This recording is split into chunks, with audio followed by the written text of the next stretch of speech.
ഇതിന്റെ റെസ്ക്യൂ ഓപ്പറേഷന് ഒരാൾ ഇവിടെ വന്നിട്ടുണ്ട്. അദ്ദേഹം ഇപ്പോൾ നമുക്കൊപ്പം ചേരുകയാണ്.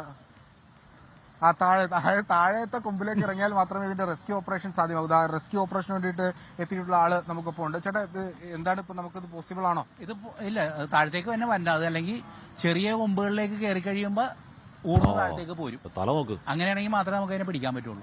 ഫയർഫോഴ്സിനെ അറിയിച്ചിട്ടുണ്ട്. ഓൾറെഡി താഴത്ത് തന്നെയാണെങ്കിൽ നമുക്ക് ഫയർഫോഴ്സിനെ വിളിച്ചു കഴിഞ്ഞാൽ അവർ അപ്പം തന്നെ വരാമെന്ന് പറഞ്ഞിട്ടുണ്ട്. ഇത് താഴേക്ക് ഇറങ്ങിയാൽ മാത്രമേ ഒരു ഉള്ളൂ. നമുക്ക് അത്രയും പൊക്കത്തൊന്നും നമുക്ക് ഒരിക്കലും അതിനെ ഹാൻഡിൽ ചെയ്യാൻ പറ്റില്ല.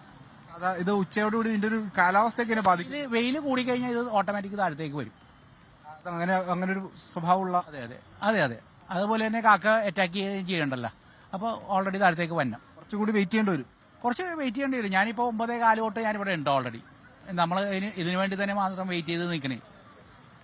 അതാണ് ഇത് കാലാവസ്ഥയൊക്കെ ഒരു വലിയ പ്രശ്നമാണ്. അതായത് ഈ വെയില് കുറച്ചുകൂടി ഉച്ചസ്ഥായിയിൽ അടിച്ചു കഴിഞ്ഞാൽ സ്വാഭാവികമായും മലമ്പാമ്പുകൾ താഴേക്ക് ഇറങ്ങി വരും, താഴത്തെ ശിഖരത്തിലേക്ക് എത്തും. അപ്പോൾ ഫയർഫോഴ്സിന്റെ സഹായത്തോടു കൂടി ഇതിനെ റെസ്ക്യൂ ചെയ്ത് താഴേക്ക് എത്തിക്കാമെന്നാണ് ഈ സ്നേക്ക് റെസ്ക്യൂവിന്റെ ആള് വ്യക്തമാക്കുന്നത്. ഇവിടെ ആളുകൾ ഒക്കെ തടിച്ചുകൂടിയിട്ടുണ്ട്. ഈ പ്രദേശം എന്ന് പറയുന്നത് നമ്മുടെ എറണാകുളത്തപ്പൻ ഗ്രൗണ്ടിന് തൊട്ട് സമീപമുള്ള KSEB ഓഫീസ് ഉണ്ട്. അതിന്റെ തൊട്ട് പിന്നിലാണ് മഹാരാജാസ് കോളേജിന്റെ ഹോസ്റ്റൽ ഉള്ളത്.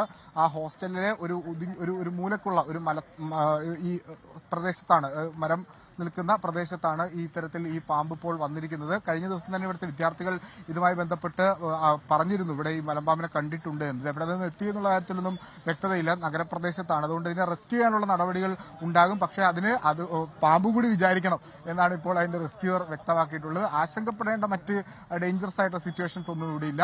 എല്ലാം അണ്ടർ കൺട്രോളാണ്. ഫയർഫോഴ്സ് അല്ല വിഷ്ണു, ഇതിലെ സത്യം പറഞ്ഞാൽ ഇതിനെ കാണുന്നത് തന്നെയാണ് ആശങ്ക. എന്ന് പറഞ്ഞാൽ തലയ്ക്ക് മുകളിൽ ഒരു മരത്തിലൊരു പെരുമ്പാമ്പ് ഉണ്ടെന്ന് പറയുമ്പോൾ ഒരു പേടിയുണ്ടല്ലോ. സോ അത് ആ പേടി ആർക്കും ഉണ്ടാവുന്ന പേടിയാണ്. മാത്രമല്ല ഇതാണെങ്കിൽ ഇത് നമ്മൾ കുട്ടികൾ വാട്ടർ തീം പാർക്കിൽ പോയി റൈഡുകളിൽ കയറുന്ന പോലെ ഈ പാമ്പ് ചില്ലകളിൽ നിന്ന് ചില്ലകളിലേക്ക് ഇങ്ങനെ കളിക്കുന്നതല്ലാതെ താഴെ ഇറങ്ങാനുള്ള പ്ലാൻ അതിനുണ്ടെന്ന് പോലും അറിഞ്ഞുകൂടാ വിഷ്ണു.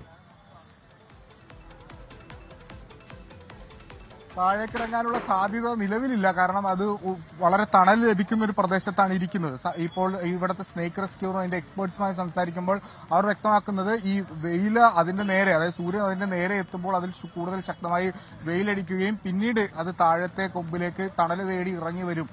അങ്ങനെയാണ് ഇതിന്റെ ഒരു രീതി എന്നാണ് ഇവിടുത്തെ സ്നേക്ക് റെസ്ക്യൂർ അടക്കമുള്ള ആളുകൾ പറയുന്നത്. അങ്ങനെയെങ്കിൽ താഴെ കൊമ്പിലേക്ക് എത്തിക്കഴിഞ്ഞാൽ അതിനെ റെസ്ക്യൂ ചെയ്യാൻ പറ്റും. ഇപ്പോൾ മുകളിലേക്ക് കയറി അതിനെ റെസ്ക്യൂ ചെയ്യുന്നത് ഒരല്പം ഡേഞ്ചറാണ്. കാരണം അതിന്റെ ഇതൊരു വലിയ മരമാണ്. അതിന്റെ ഏറ്റവും മുകളിലത്തെ കൊമ്പിലാണ്, അതിന്റെ ഏറ്റവും അറ്റത്തെ പ്രദേശത്താണ് ഈ മലമ്പാമ്പ് ഇപ്പോൾ ഇരിക്കുന്നത്. അതുകൊണ്ട് ആ മുകളിലേക്ക് കയറി അതിനെ റെസ്ക്യൂ ചെയ്യാനായിട്ട് ഇപ്പോൾ പോസിബിൾ അല്ല. അതുകൊണ്ട് പാമ്പ് കൂടി വിചാരിച്ചാൽ മാത്രമേ ഇതിന്റെ റെസ്ക്യൂ ഓപ്പറേഷൻ പൂർണ്ണമാകുകയുള്ളൂ. അതിപ്പോഴും വളരെ ആക്റ്റീവായി അവിടെ നിൽക്കുന്നത് നമുക്ക് ദൃശ്യങ്ങളിലൊക്കെ കാണാമെന്ന് തോന്നുന്നു. അത് ലോകത്തെവിടെയായാലും ഏത് സമയത്തും 24 വാർത്തകളും ഓഗ്മെന്റഡ് റിയാലിറ്റി പാക്കേജുകളും എക്സ്പ്ലെയിനറുകളും വിശദമായി കാണാൻ ഞങ്ങളുടെ യൂട്യൂബ് ചാനൽ നിങ്ങൾക്ക് സബ്സ്ക്രൈബ് ചെയ്യാം.